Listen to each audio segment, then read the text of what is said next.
길로 돌아가지 말라 지시하심을 받아 다른 길로 고국에 돌아가니라. 아멘.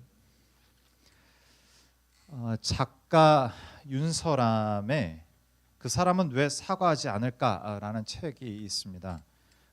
이것은 자신이 운영하는 유튜브 채널에 올렸던 콘텐츠를 묶어서 출간한 것인데요. 이 책에는 다음과 같은 질문들을 던집니다. 한번 들어보세요. 왜 그 사람은 나에게만 화를 낼까? 뻔한 거짓말을 서슴없이 하는 이유가 뭘까? 살다 보면 우리가 지금까지 경험하지 못한 작가는 악인이라고 얘기하는데 이런 좀 황당하고 이해가지 않는 사람들을 만나게 됩니다. 이 책은 도저히 이해할 수 없을 것 같았던 그 사람에 대해서 이해하는 것을 도와주는 책입니다. 주변에 만만한 사람을 목표로 삼고 또 그 사람에게 모호한 말, 잘못된 정보 이런 걸 주면서 그 사람이 당황해하고 감정이 요동을 치면 그것을 보고 즐기는 사람들이라는 거죠. 이 사람들 자체가 불안하다고 합니다. 그래서 이 불안한 마음을 해소를 해야 되는데 그 해소하는 방법이 뭐냐면 만만한 사람을 선택해서 자기에게 해줄 말을 그 사람에게 하는 거죠. 그러면서 우월감을 느낀다고 합니다. 저자는 책에서 이렇게 얘기합니다. 한번 들어보세요. 상식적인 사람들은 내 생각과 감정이 중요한 만큼 상대방의 생각과 감정이 중요하다고 생각하기 때문에 상대방을 존중하고 이해하기 위한 노력과 수고를 아끼지 않아요. 그런데 이런 노력과 수고를 아예 쓸데없는 것으로 치부하는 사람들이 있습니다. 이젠 별로 놀랍지도 않으실 거예요. 바로 나르시시스트들입니다. 요즘 사회적 문제로 거론되는 가스라이팅, 이것을 하는 사람들이 나르시시스트들이라는 거죠. 이 사람들과 반대인 사람들이 있어요. 나르시시스트들은 자기의 불안을 쏟아내면서 자신의 안정을 추구하는 사람들, 다른 사람은 안중에도 없고 그 사람들은 다 도구라고 생각하는 사람들이 있는 반면에 이 사람들의 정반대 지점에 이타적인 사람들이 있는 거죠. 저 사람은 어떤 힘든 것이 있을까? 또 저 사람은 어떤 도움이 필요할까? 이 사람들을 가리켜서 에코이스트라고 부른대요. 그러니까 나르시시스트들의 반대가 이제 에코이스트들이다라는 겁니다.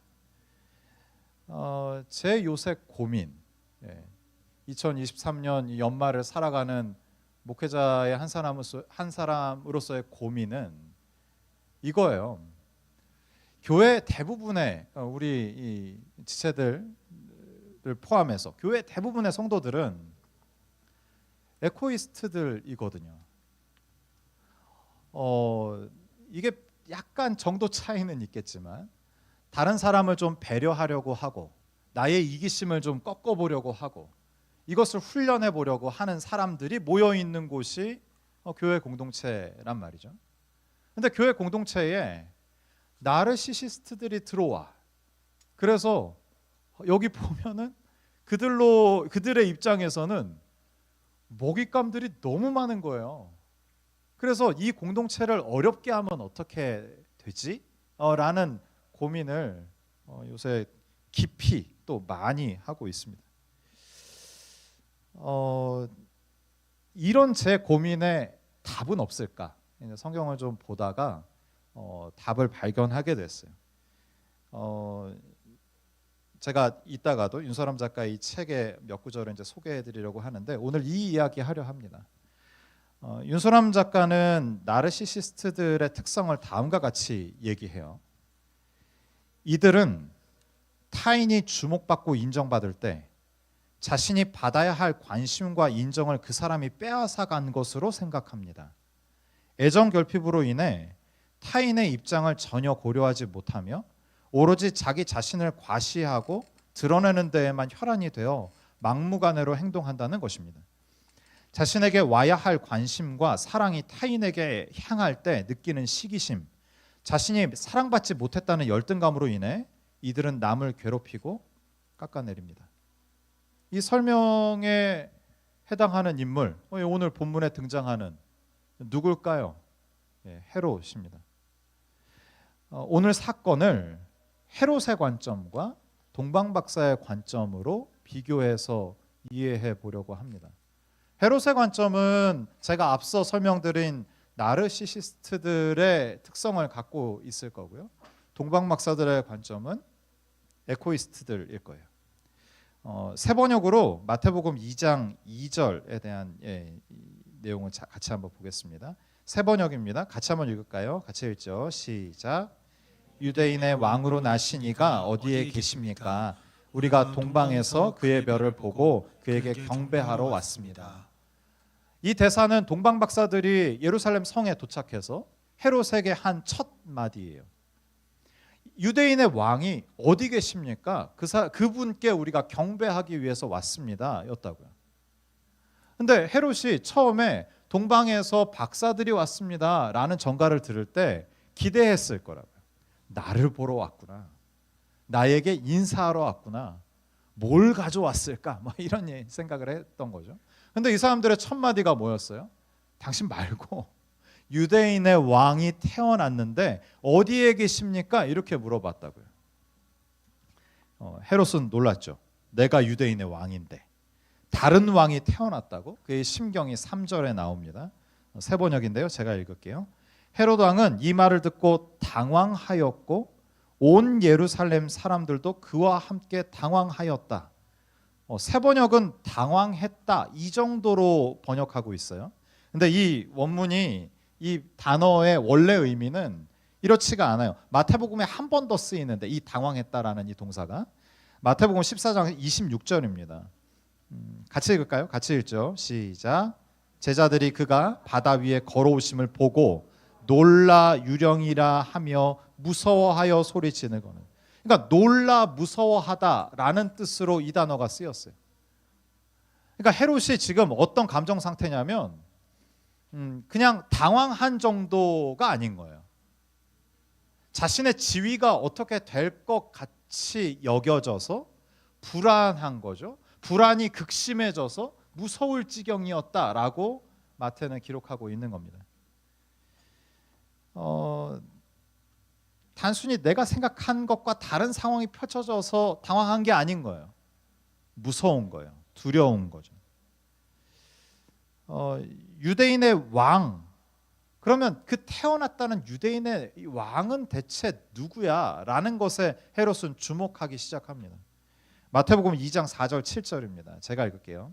왕이 모든 대제사장과 백성의 서기관들을 모아 그리스도가 어디서 나겠느냐 물으니 7절이요. 이에 헤롯이 가만히 박사들을 불러 별이 나타난 때를 자세히 묻고. 헤롯이 지금 뭐 하고 있습니까? 헤롯은 지금 묻고 또 묻고 있어요. 겸손하게 다른 사람의 지혜를 구한다기보다는 뭔가 집요함이 느껴져요. 왜 이렇게 집요함을 떠는 걸까요? 그 왕을 찾아내고 싶은 거예요. 찾아내서요. 죽여버리고 싶은 거예요. 이 사람의 말을 한번 살펴볼 필요가 있어요. 헤롯은 동방박사들을 배웅합니다. 유대인의 왕을 발견하면 꼭 자신에게 알려달라고 얘기해요.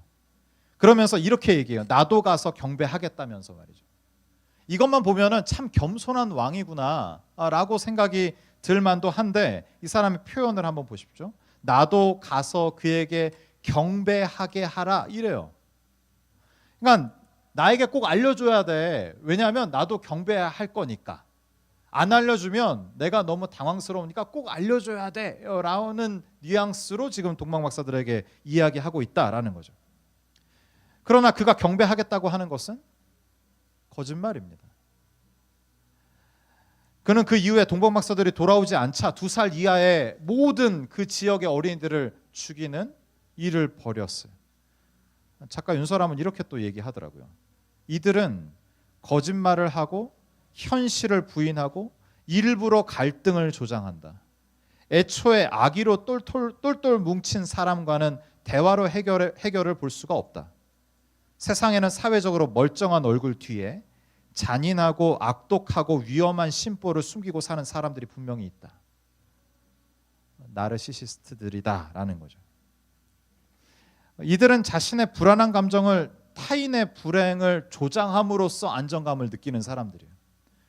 제가 그 책을 쭉 읽는데 제가 그 근래에 만났던 사람들이 막 생각이 나고, 이 사람들이 왜 이렇게 분열을 조장했을까? 여기 막 해석이 되는 거예요. 그러면서 상당히 변태적이다 이런 생각이 들었어요. 자신의 불안을 어찌할 수 없어가지고 상대를 불안하게 만들면서 거기서 안정을 느끼는 사람들이라는 거죠. 근데 실상은 그 사람들이 너무 불쌍한 사람들인 거예요.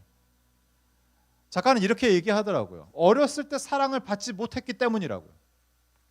자신이 인정받지도 못하고 사랑받지 못했던 사람이기 때문에 자신의 그 불안감을 해소할 방법을 배우지 못한 거예요. 어렸을 때부터 인정받지 못했기 때문에 자신은 엄청나게 인정받는 사람이라고 생각하면서 망상을 갖고 사는 사람들이다라는 거죠.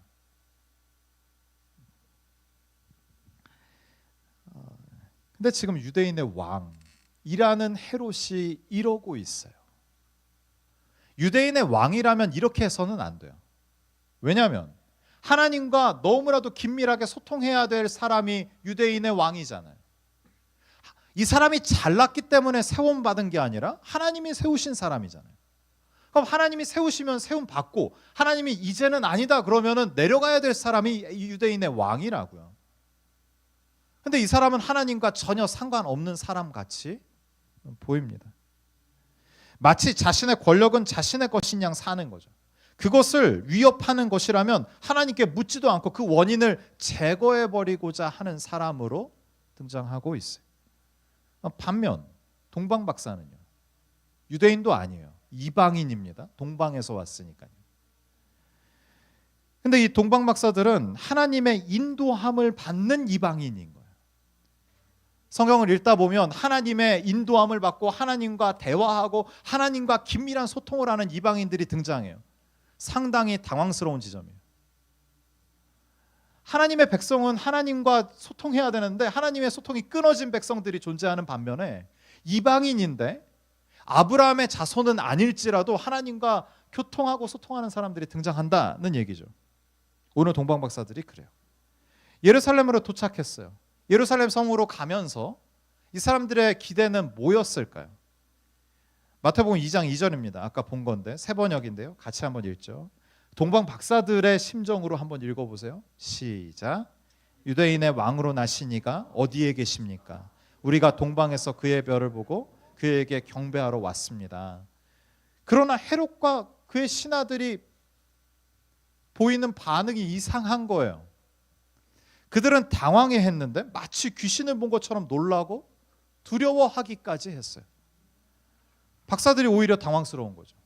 아니, 이들은 유대인이라면서 자신들의 왕, 자신들의 구세주가 태어나는 것도 몰랐나?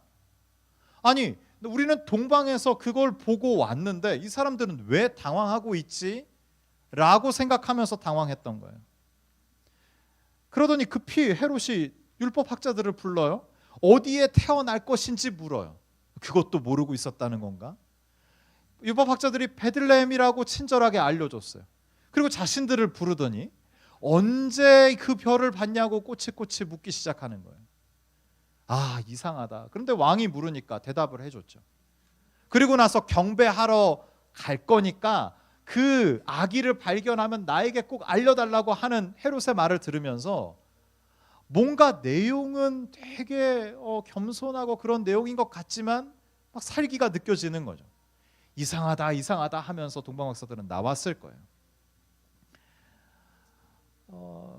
별의 인도함을 받아서 동방박사들이 아기를 발견하고 선물을 드리고 경배했어요. 그리고 헤롯에게 가지 않고 하나님의 인도함을 받아서 자신들의 고향으로 돌아가요. 이 이야기를 정리하면서 세 가지 결론에 이르렀어요. 첫 번째, 유대인의 왕은 믿음이 없고 이방인이 믿음이 더 좋다는 거예요. 둘째, 유대인의 왕은 폭력적이고 돌발적이나 이방인은 겸손하며 성실하다는 거예요.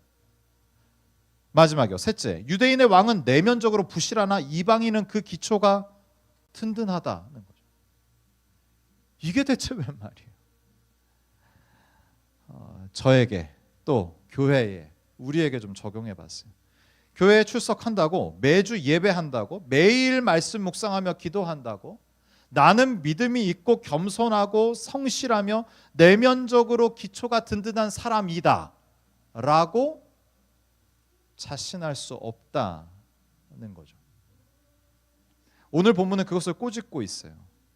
나르시시즘은 다른 별명이 있어요. 부르는 말이. 이게 병명일 텐데 자기애성 성격 장애라고 부른대요. 자기애성 성격 장애. 성격 장애인 사람들은 사회에 큰 무리를 일으키기 때문에 우리가 만나지 못해요. 어디 다른 데 있을 거예요. 그런데 자기애적 성격 성향은 너무 많은 거죠. 이게 스펙트럼이 너무 넓어가지고 아주 약한 사람이 있는 반면에 이제 점점 더 심해지는 사람이 있는 겁니다. 나 자신을 봐도 그렇잖아요. 저를 봐도 그렇거든요. 저는 저를 너무 사랑해요. 그리고 이 책의 제목처럼 사과할 줄 모르고요. 뭔가를 다 이렇게 타협하려고 막 애를 쓰는 나를 위한 사람인 것 같아요. 그게 우리의 원죄이니까요. 교회 안에도 있을 수 있어요. 정도의 차이가 있어서 그렇죠. 돌봄이 많이 필요한 사람들입니다. 많이 만져줘야 되는 사람들이에요. 사랑을 못 받았기 때문에, 그것을 못 배웠기 때문에 이렇게 됐다라고 이제 결론을 내리고 있으니까요. 정도의 차이가 있어서 그렇지 우리 모두도 여기서 자유롭지 못하다라는 겁니다. 그럼 목사님, 해결 방법은요?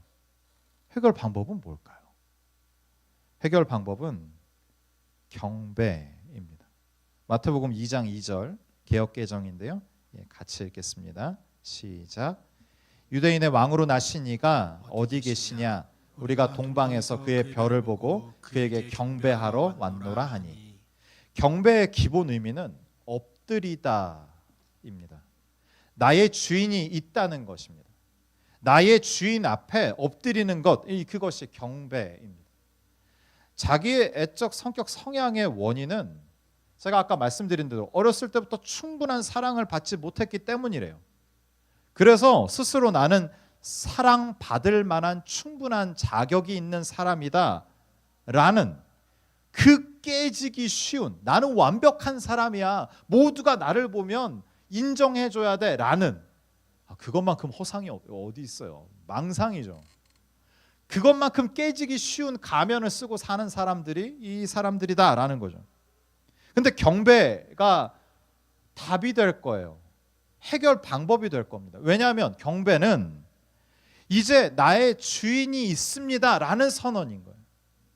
경배는 나의 주인 앞에 내가 엎드립니다라는 선언인 거예요. 그럼 그 이후에 벌어지는 일은 뭔지 아세요? 그 주인이 엎드린 그 사람을 보호하고 인도하고 책임진다는 거예요.